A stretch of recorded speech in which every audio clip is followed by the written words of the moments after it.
નમસ્કાર, આપ જોઈ રહ્યા છો વીટીવી ન્યૂઝ ગુજરાતી અને હું છું આપની સાથે વિરીતો। એસીબીના ડીઆઈજી પીએલ મલ સાથે લાખોની ઠગાઈ। મહત્વના સમાચાર અત્યારે પ્રાપ્ત થઈ રહ્યા છે। અમદાવાદના ચાંદખેડામાં ફ્લેટ વેચવાના નામે છેતરપિંડી થઈ એસીબી સાથે અને 61 લાખ રૂપિયા પડાવીને ફ્લેટનો ન કરી આપ્યો દસ્તાવેજ અને સિનિયર આઈપીએસ પીએલ મલે અમિત જાની અને તેની પત્ની સામે ફરિયાદ નોંધાવી છે। ચાંદખેડા પોલીસે ગુનો દાખલ કરીને વધુ તપાસ હાથ ધરી છે।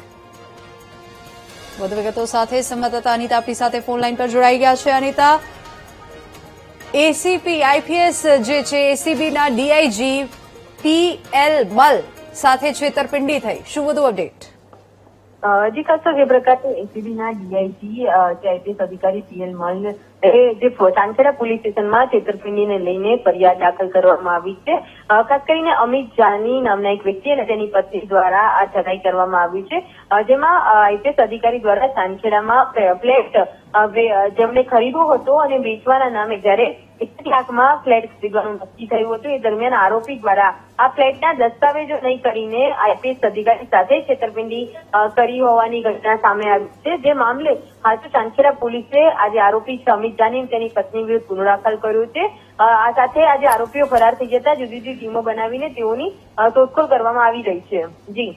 જી બિલકુલ અનિતા, આભાર સમગ્ર માહિતી બદલ।